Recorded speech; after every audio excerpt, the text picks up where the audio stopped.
안녕하세요. 우리가 좀 맞춰야 될 것 같은데. 하나, 둘, 셋 안녕하세요. 하나, 둘, 셋. 안녕하세요.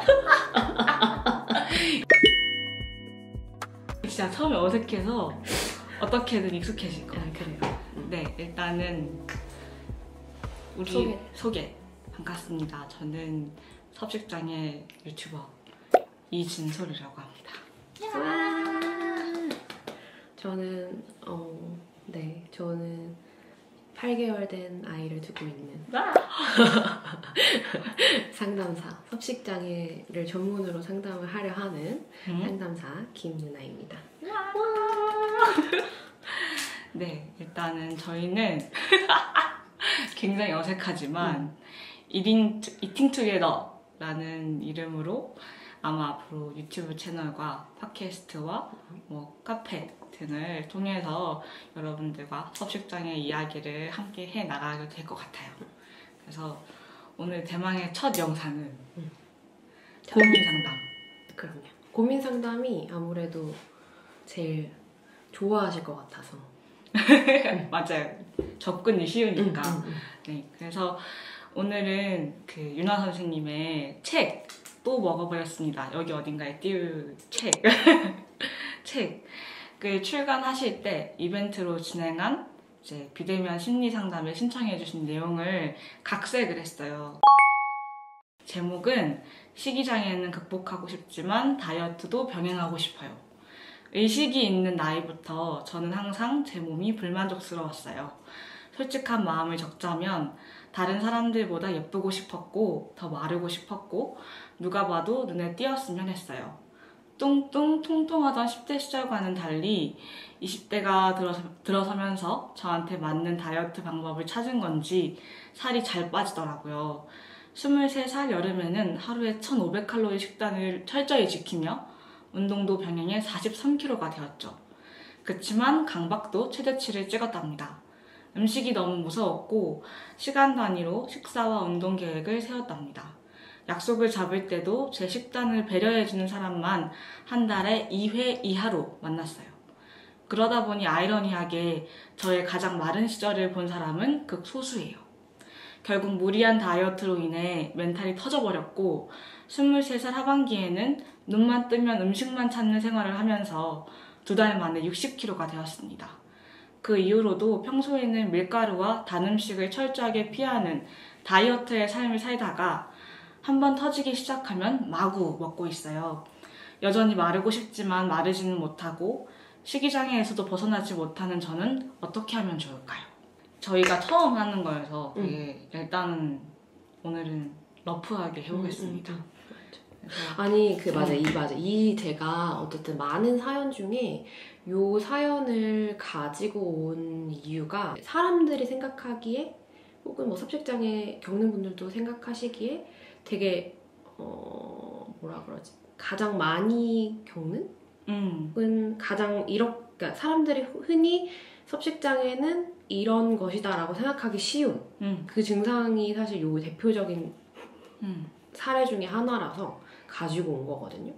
그래서 다이어트로 시작이 돼서 점점 강박의 길로 들어서면서 점점 사람들이랑 그러니까 사람들을 만나지 않으면서 고립되고 소외되는. 저도 읽으면서 되게 흔하다고 하면 좀 그렇지만 되게 많이 있는, 맞아요. 많이 볼 수 있는, 우리가 많이 들을 수 있는, 특히나 상담을 하면서 혹은 연구를 하면서 많이 들어왔던 그런 사연인데, 그런 상황인데, 그래서 몇 가지 좀 주제를 잡아서 얘기를 나눠보면 좋을 것 같아서 제가 몇 가지 질문을 들고 왔어요. 그래서 제목에도 나오지만 식이장애를 극복하고 싶지만 다이어트도 병행하고 싶다. 그러니까 과연 정말 식이장애 치료와 다이어트는 병행할 수 있는 것인가? 선생님이 생각하시기엔 병행할 수 있다, 없다? 나는 OX로 한다면 없다. 저도 없다. 그것은 환상이다. 환상이다. 맞아요. 나는 너무 이해는 하죠. 그치? 나도 너무 이해는 돼요. 왜냐면 나도 그렇게 하고 싶었거든. 맞아요. 나도 진짜 이렇게 하고 싶었거든. 저희 둘 다 섭식장애를 경험한 사람들이기 때문에 이 마음을 모르는 건 아닌데 그죠. 치료를 위해선 일단 다이어트는, 그러니까 우리가 여기 나오는 이런 강박적인 그죠, 다이어트. 그죠. 내 체중에 맞지 않는 다이어트, 내 몸에 맞지 않는 다이어트는 불가능하다. 다이어트와 식이장애를 극복하는 것은. 그쵸, 맞아요. 체중이 적게 저체중이신 분들, 적게 나가시는 분들은 제가 이제 상담을 하고 있으니까 치료 세팅에 잘 나타나시지 않더라고요. 아, 유지하고 싶으니까? 왜냐면 다이어트를 하고 싶은 마음이 사실 이게 왔다 갔다 하잖아요. 식이장애 극복하고 싶은 마음과 다이어트를 하고 싶은 마음이. 근데 식이장애를 극복하고 싶은 마음보다 다이어트 유지하고 싶은 마음이 훨씬 더 크기 때문에 이게 왔다 갔다 하다가 치료에 올까 하다가 결국에 이제 이게 이겨서 그치. 치료 장면에 잘 안 오시거나 오다가도 이제 금방 그만두시거나 하시는 경우를 저는 많이 봐서 뭔가 하나를 선택해야 하는데 대부분이 그냥 아직은 맞아요. 다이어트를 선택하고 이렇게 살아야 하지 않을까? 라고 많이들 생각하시는 것 같아요. 그래서 여기서 이어지는 내용이 그럼 왜 불가능한가에 대해서 얘기를 해야 될 것 같은데 그러니까 저는 여기 보면 무리한 다이어트잖아요. 누가 봐도. 맞아요. 1500칼로리 식단은 그 운동도 병행하고 맞아요. 시간 단위로 식사와 운동 계획을 세우고 사람도 안 만나고. 그죠. 그러니까 이런 무리한 다이어트, 지나친 강박이나 제한의 어떤 부작용이 결과적으로는 식이장애로 나타나는 거니까. 그러니까 이렇게 무리한 다이어트를 유지했을 때 어떤 부작용이 좀 나타난다고 생각하세요? 이렇게 하면은 사실은 내 몸이 일단은 거부를 해요. 그러니까 처음에는 그러니까 이게 다이어트를 하시는 분들의 특징이 뭐냐면 처음에는 항상 다이어트가 잘 됐다고 얘기를 해요. 근데 점점 하면 할수록 이게 실패를 거듭하니까 이게 내 의지가 부족한 거다 라고 생각들을 되게 많이 하시거든요. 근데 사실은 처음에 다이어트를 할 때는 내 몸이 그렇게 저항을 하지 않아요. 왜냐면 한 번도 얘가 굶어보지 않았기 때문에 굶었을 때 몸이 어떤 게 되는지 이 몸도 잘 모르는 거야. 경험을 해보지 않아서. 그치, 모르니까. 근데 이제 한 번 이제 얘가 다이어트를 딱 하고 몸이 약간 좀 기아 상태에 딱 돌입하고 나면은 이제 몸이 저항을 하기 시작하는 거죠. 얘가 더 이상 먹지 못하게 하는 건 막아라. 먹어라. 먹어라. 무조건 지방 같은 어떤 되게 달콤하고 되게 자극적인 음식들을 무조건 흡수하게 해라. 뇌에 막 명령을 하는 거죠. 그러니까 이게 점점 다이어트와는 되게 먼 폭식이 나타나는 막 이제 의식 잃고 막 먹는 그런 것들이 되게 부작용? 그쵸, 어떻게 보면은 후풍풍처럼 풍풍? 어렵다. 폭풍처럼 나타나는. 맞아요. 여기도 보면 결국 무리한 다이어트로 멘탈이 터져버렸고 맞아요. 눈만 뜨면 음식만 찾는 생활을 한다. 많은 분들이 뭐라고 해야 되지? 음식 생각만 한다. 맞아요. 진짜. 눈 떠서 눈 감기 전까지 음식 생각만 한다고 하잖아요. 그게 딱 이건 것 같아요. 맞아요.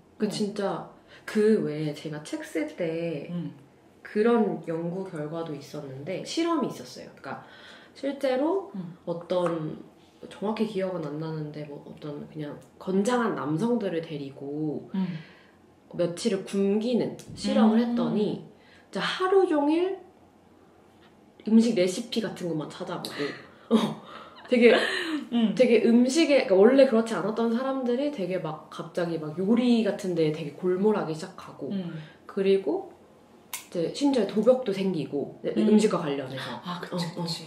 왜냐면은 못 먹게 하니까. 그래서 이런 것처럼 모든 생활이 음식 위주로 돌아가는 치료하면서 그런 거 많이 보셨죠, 선생님도? 맞아요. 그러니까 이게 정말 내 의지와 상관없이 터지는 것 같아요. 그러니까 어느 순간은 진짜 죽을 것 같으니까 그리고 좀 서럽기도 하잖아요. 맞아요. 나는 왜 이렇게 굶어야 되고 나는 뭘 위해서 이러고 있나. 맞아. 현타 오고. 여기 봐봐요. 여기 보면은 약속을 잡을 때도 식단을 배려해주는 사람 한 달에 2회 이상 만나면 그냥 한 번 만날까 말까 한다는 거 아니에요? 그러니까 결국에 나의 마른 시절을 본 사람은 거의 없는 거잖아요. 나는 보여주고 싶은데. 그러니까. 이게 진짜 아이러니하다니까요. 그러니까 뭔가 나는 잘 통제하고 조절해서 하고 있다고 생각을 했는데 나중에는 그냥 내가 통제를 당하는 입장이 되는. 맞아요. 그게 제일 저는 무섭고 어렵고. 근데 이걸 또 그러니까 좀 괜찮아지려면 먹어주는 것밖에 답이 없는데. 맞아요. 왜냐면 음식이 너무 무섭다고 하잖아요. 그러니까 음식이 무서워지는 순간 좀 위험한 것 같아요. 맞아. 이렇게 다이어트나 우리가 또 섭식장애 길로 많이 들어서시는 분들은 처음에는 분명히 어떤 말로, 그러니까 사람들의 어떤 언급으로 시작이 되는데 이게 점점 내가 혼자서 지킨 룰에만 너무 빠져버리게 된다는 거죠. 그러니까 예를 들면은 내가 혼자서 갑자기 아무도 시키지 않았는데 넌 40kg 해야 해. 딱 정해놓은 거야. 그러니까 무조건 그 틀에서는 벗어나지 못하게, 그러니까 스스로 이렇게 통제를 막 하면서 사람들은 야, 너 그렇게까지 안 말라도 돼. 너 너무 말랐어. 심해, 너무 심해. 좀 먹고 막 부모님들도 막 말리고 막 난리 나잖아요. 근데 그럼에도 나는 아니야. 안 돼. 내 정해진 목표가 있어. 이렇게 시작하면서 점점 사람들도 안 만나게 되고. 왜냐면 이제 사람들이 기대하는 바랑 또 다르니까. 그치. 그래도 또 만나면 먹어야 되니까. 맞아요. 그러면 점점 고립되고 의상이 망가지고 이게 점점 문제가 아닐까. 유연성을 우리는 완전히 잃어버리는 거고. 왜냐하면 그걸 잡아주는 사람도 없고. 유연성 되게 좋다. 말이. 유연성을 맞아. 잃어버리는 것 같아요. 맞아. 뭔가 나한테 수용해주고 허용해주는 것들이 완전히 그냥 다 삭제되는. 그러니까 이제는 언제까지 어디까지 해야 되는가. 맞아. 사람들이 그 말 진짜 많이 하더라고. 그러니까 처음에는 내가 분명히 목표를 정해놓고 났는데 맞아. 이게 점점 목표가 없어진 거야. 자기가 가면서도 어디로 가는지 몰라. 그래서 점점 이제 카오스 상태가 되는데 이제 불안하니까 놓지는 못하고. 맞아. 진짜. 그게 제일 어려워서 저는 다이어트가 평생이다 뭐 이런 말 하잖아요. 그러니까 그건 잘 모르겠어요. 저도 다이어트를 안 한 지 꽤 돼서. 근데 평생 유지할 수 있는 식단을 먹어야 되는 건 맞는 것 같아요. 그러니까 극단적으로 한 6개월만 이렇게 하고 한 3개월만 하고 말아야지 해도 3개월이 지나면 못 그만둔다니까. 맞아요. 왜냐면 그동안 먹었던 것과 앞으로 먹을 것은 다르기 때문에 맞아.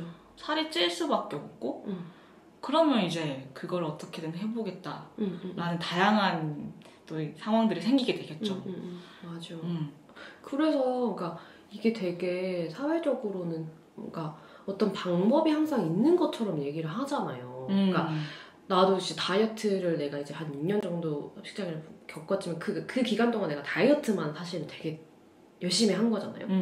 그러니까 나도 온갖 수많은 다이어트 방법들을 진짜 해보려고 했는데 그 방금 전에 이제 진솔쌤이 얘기해 주는 것처럼 그 지속 가능한 식단을 먹어야 되는데 이제 내가 한 방법은 처음에는 막 무슨 알아요? 덴마크 다이어트라고 막 자몽만 먹고 뭐 식빵만 먹고 뭐 계란, 식빵, 계란, 자몽 요 정도만 딱 먹는 거야. 그래서 그걸 먹고 나면은 그 이후에 사실 우리가 진짜 먹어야 되는 식사는 되게 갭이 크잖아요. 일반적인 그쵸. 식사는. 그래서 이걸 그러니까 돌아오는 과정이 너무 이상하니까 갑자기 폭식을 해버린다든지. 무서우니까. 아니면은 이 뭐 예를 들어서 그 뭐 보식이라는 게 뭐 명칭이 있더라고요. 맞아. 이제 다이어트를 했으니까 그만큼 이제 다시 돌아오기 위해서 좀 일반식, 이유식 같다, 그치? 그러니까 일반식으로 돌아오기 위해서 죽 먹고. 맞아요. 그런 걸 하는 건데 그것도 사실 해보니까 잘 안 되던데요? 그러니까 뭔가 다른 게 더 들어가는 순간. 입이 확 터지잖아요. 맞아. 입이 터진다는 말이 괜히 있는 게 아닌 것 같아요. 외부 사람들, 다른 사람들에게 좋은 모습이라고 해야 되나? 맞아. 좋은 모습이 맞는 것 같아. 좋게 보이고 싶었던 거잖아요. 근데 아무도 못 만나. 맞아. 어떡해. 나 너무 알 것 같아. 저희 옛날 그 인터뷰할 때도 그런 얘기 나왔잖아요. 외출을 해야 되는데 외출하기 직전에 뭔가 오늘 살찐 느낌이죠. 맞아요. 느낌, 불안, 뭔가 공포. 옷이 끼는 것 같아. 못 나가지. 이런 상황인 거예요, 지금. 그럼요. 그러면 이제 약속 다 취소하고 이제 막 이제 변명을 대면서 못 나가 하면서 점점. 그리고 먹는 것도 나가면 막 카페에서 디저트 먹고 케이크 먹고 마라탕 먹고 막 이런 거 먹어야 되는데 나는 나한테 허락할 수 있는 거 닭가슴살이랑 맞아. 이런 거밖에 없으니까 그걸 이해해주는 사람을 만나야 되고 맞아. 그러니까 점점 더 고립되는 거죠. 그러니까. 그리고 저는 제가 섭식장애 겪었던 시절을 사실 인터뷰를 하면서 되게 많이 물어보잖아요. 맞아요. 이럴 때 어떻냐, 어떤 삶을 살았냐. 그래서 사실 인터뷰를 하면서 내가 이제 생각을 해내려고 해서 사실은 되게 뭔가 이렇게 기억을 내보려고 해서 기억이 나는 거지. 그때 당시를 딱 생각하면 사실 뚜렷하게 기억이 나는 게 잘 없어요. 그러니까 그게 왜 그러냐면은 내가 어떤 사람들이랑 상호작용을 막 하면서 뭔가를 뭐 했다든지 이 사람을 만나서 되게 어떤 좋은 순간을 만들었다든지 아니면 되게 슬펐다든가 어떤 희노애락이 딱 있으면 사실은 사람이 기억을 잘한다고 하더라고요. 감정적인 게 있으면. 근데 나는 그냥 계속 우울했던 거밖에 없는 거야. 그러니까 기억이 잘 안 나요. 근데 어떤 건지 너무 알 것 같아. 나는 뭘 했는지 기억이 잘 안 나. 그냥 열심히 제안하고 집에서 하고 우울하게 있고 그러다가 폭식하고 그래서 눈 뜨면 죽고 싶다 이 생각 먼저 하면서 일어나고. 맞아. 언제까지 이렇게 살아야 되지? 맞아. 벗어날 길은 잘 모르겠어. 그러니까 이게 너무 어려워요. 그래서 주변에서도 그렇게 얘기하죠. 정말 벗어나고 싶은 거냐? 맞아. 정말 낫고 싶은 거냐? 네가 낫고 싶으면 이럴 수 없다. 이러면 안 된다라는 말을 많이 들으니까 한 치료 자체를 포기하게 되기도 하고 그런 분들 진짜 많이 만나잖아요. 맞아요. 또 선생님 오늘 준비하신 또 다른 내용 중에도 맞아요. 있어요. 이런 비슷한 내용이. 또 얼마 전에 이제 블로그에 예전 고민 상담 사연들의 댓글을 달아준 분이 있었는데 잠깐 소개를 해드리면 이제 162에 35kg인데 죽어도 앞자리 4로 넘어가고 싶진 않아요. 이미 섭식장애 15년 넘은 20대 중반인데 체중 증가 없으려면 그냥 이대로 사는 수밖에 없죠? 이런 댓글을 달아주셨더라고요. 그래서 제가 사실 이걸 딱 보면은 답을 들을 수 있는 게 없어요. 그러니까 이게 지금 사실 한 내용으로 어떻게 보면 답이 됐을 수 있는데 그냥 내가 이대로 사세요 라든지 이대로 사시면 안 돼요 라든지 이렇게 그냥 단순하게 답은 못 드리겠어서 이거를 일부러 가져와서 얘기를 좀 해보자 하고 가져와 본 거거든요. 그러니까요. 왜 4로 넘어가고 싶지 않을까부터 시작해서 15년이면 그니까 이게 너무 오래됐어. 저도 15년이지만 이게 그냥 인생이 섭식장애가 되는 거거든요. 맞아요. 더 무섭죠. 이거를 이게 없는 삶. 맞아. 이것과 살지 않는 나. 그러니까 의식이 있는 상태부터는 거의 그럼 섭식장애랑 같이 하신 거잖아요. 그러니까 20대 중반이시면 거의 초등학생? 중학생?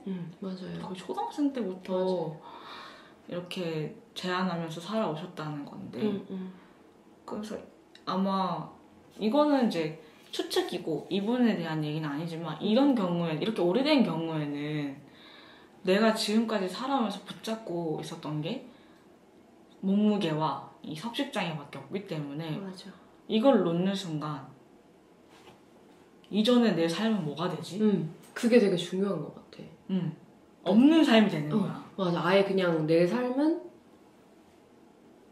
가치가 없는 체중 계속 이게 어떻게 보면은 난 그거랑도 되게 비슷하다고 생각을 하는 게 공무원 시험 준비를 점점 하다 보면은 이게 뭐 처음에는 할 수 있어 하다가 한 4년, 5년, 6년, 7년 이렇게 가면은 장수생이 되면은 내가 만약에 이거를 성공하지 못하면 이 6년간의 뭐 예를 들어서 이 기간 동안의 삶은 그냥 없는 게 돼버리는 거잖아요.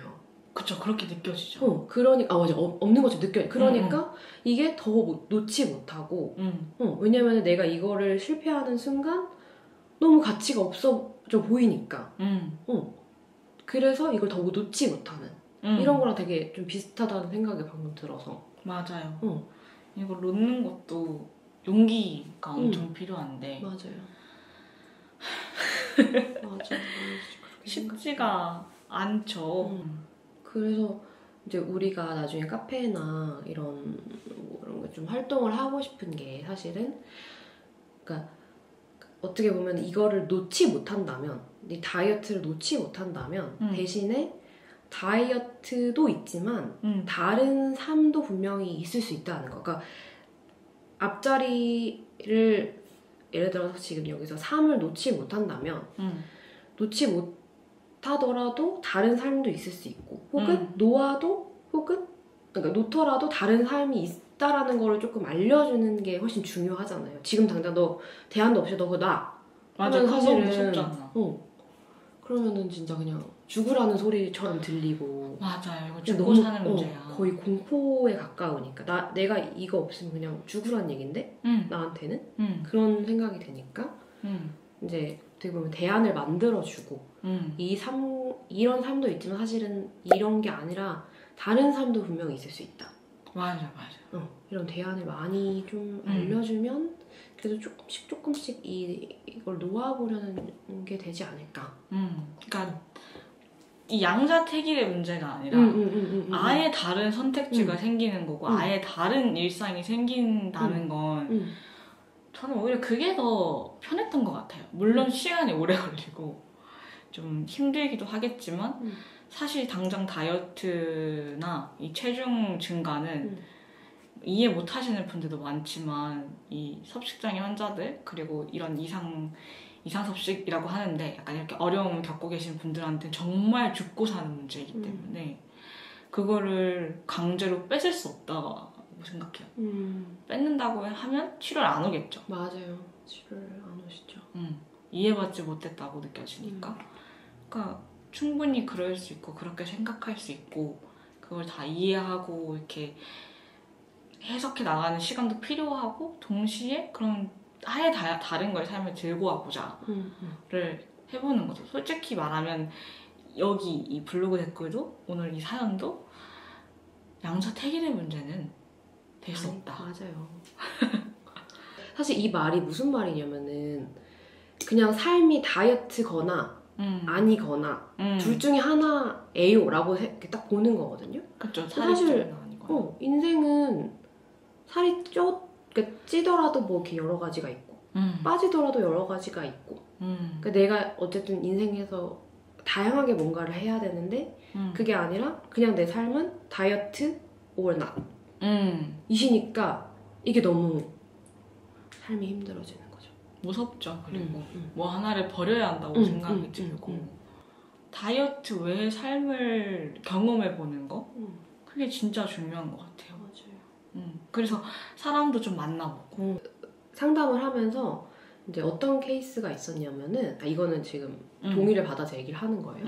그래서 그러니까 어떤 분이 있었는데 이제 자꾸만 내가 뭐 예를 들어서 하고 싶은 게 있대요. 예를 들어 연애를 막 하고 싶다. 아니면은 춤을 추고 싶다. 이런데 그거를 무조건 섭식장애가 내가 극복되고 난 이후에 나는 하겠다. 혹은 다이어트 살을 뺀 이후에 하겠다라고 얘기를 하는 거예요.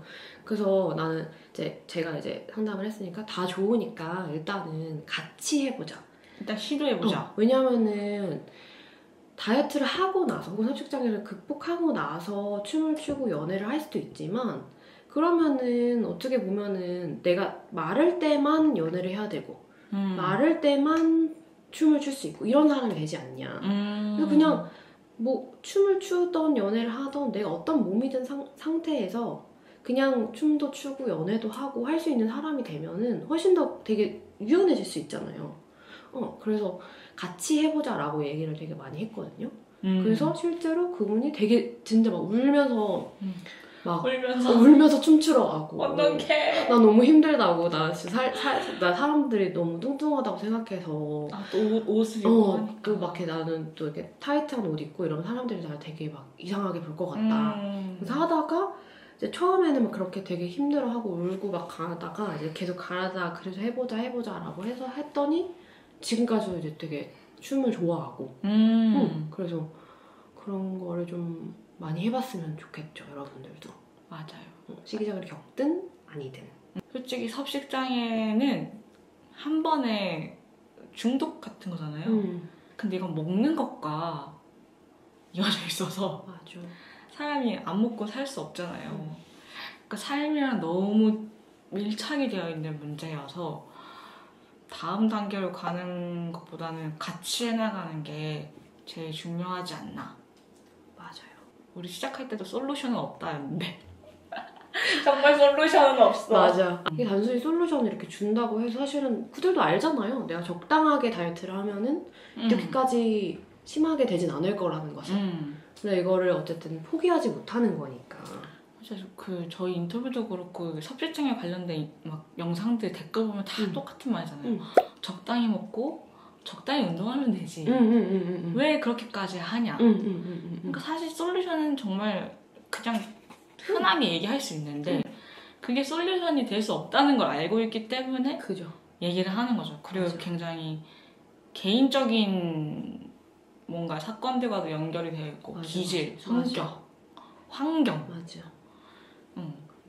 그래서 다이어트로 시작이 되지만, 그러니까 정말 출발점은 처음엔 다이어트가 많아. 거의 대부분이지만 사실은 사람에 따라서 진짜 그냥 되게 다양한 형태로 나타나고 그래서 그냥 우리가 그냥 이걸 다이어트 병이라고 부르기에는 너무 단순한 사고인 거죠. 그러니까 다이어트보다는 뭐 예를 들어서 뭐 강박일 수도 있고 뭐 감정적인 걸 수도 있고 여러 가지가 있는데 그거를 그냥 다이어트병? 이렇게 하기에는 너무 퉁치는 것 같아서. 맞아요. 다이어트로 시작이 되는 건 맞긴 하지만 양상은 너무 다르고 진도 선생님이 얘기했던 것처럼 그냥 사회적으로 너무 이게 전반에 깔려 있어서 이게 아예 내가 그걸 무시하면서 살아가는 거는 힘들어요. 그거는 수도승과 가까운. 그치, 이제 절에 들어가야 돼요. 절연이 들어가야 돼요. 그래서 그냥 다이어트병이고 다이어트 생각하지 마시고 다이어트 그만하세요 라고 얘기를 끝내고 싶지 않아서 저희가 이걸 시작한 거거든요. 맞아요. 그래서 앞으로도 저희는 시작은 다이어트로 시작을 하면서도 되게 다양한 가지들을 뻗어 나가는 게 우리의 목표. 우리가 단순히 그렇게 단순히 그렇게 정형화된 게 되지 않다. 얘기를 막 흔해 빠진 얘기를 하고 싶은 게 아닌 것 같아요.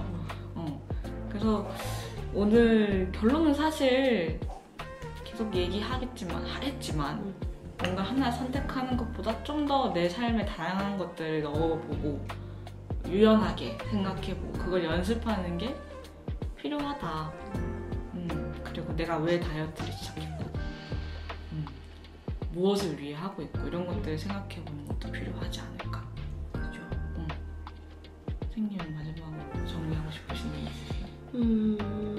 들으면서 한마디로 딱 정의가 되는 것 같아. 진도 선생님이 얘기했던 것처럼 유연성이 진짜 중요하다. 삶에서 어떤 하나, 이거는 뭐 다이어트뿐만 아니라 내가 꼭 뭐 아까 전에 공무원 시험 준비하는 그런 것처럼 내가 어떤 거를 꼭 해야 한다 라고 생각하는 순간 이거 아니면 난 죽어 라고 생각하는 순간 그게 안 됐을 때 어떤 죽고 싶음? 공포스러움? 삶을 달감? 포기하고 싶고 도망치고 싶은 마음? 그래서 이런 것도 있지만 저럴 수도 있고 삶은 되게 저도 보니까 삶은 되게 다양하더라고요. 뭐가 많아요. 그래서 그냥 하나로만 단정을 짓지 않고 그것 때문에 내가 죽고 싶다는 생각을 너무 강하게 가지실까봐. 그래서 이런 삶, 다른 삶, 그러니까 이게 아니면 안 된다라는 걸 조금 좀 더 여유를 가지고 생각을 해보셨으면 좋겠는 마음. 맞아요.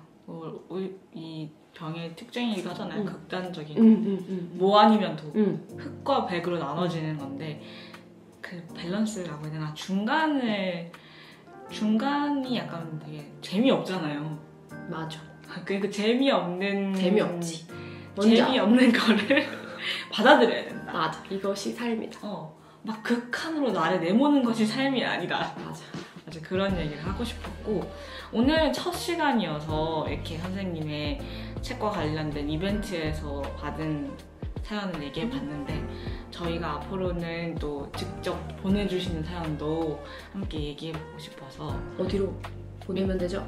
밑에 더보기란에 저희 메일 있거든요. 이팅투게더 메일이 있으니까 거기로 편하게 자세하게 적어주시면 네. 얘기하기가 제일 좋겠죠. 그래서 섭식장애가 주 메인이지만 혹시나 또 다른 비슷한 고민이 있으시면 보내주시면 열심히 또 저희가 얘기를 나눠보면 좋을 것 같습니다. 좋아요. 그러게요. 첫 시간 어떠셨나요? 저는 너무 재밌었어요. 아니 왜냐면 이게 혼자 하는 것보다 훨씬 좋네. 그치, 티키타카가 어. 되니까. 너무 좋다. 혼자 유튜브를 몇 번 찍어보다가 맞아. 너무 재미가 없어서 그만뒀거든요. 나 이제 진솔쌤 너무 존경하잖아. 난 너무 못하겠어. 그래서 앞으로는 둘이서 맞아요. 재밌게 만나보도록 하겠습니다. 뭐라고 마무리해야 돼요? 이팅 투게더 이런 거 해서 투게더 이런 거 해야 돼요? 여튼 시청해주셔서 감사합니다. 안녕. 안녕.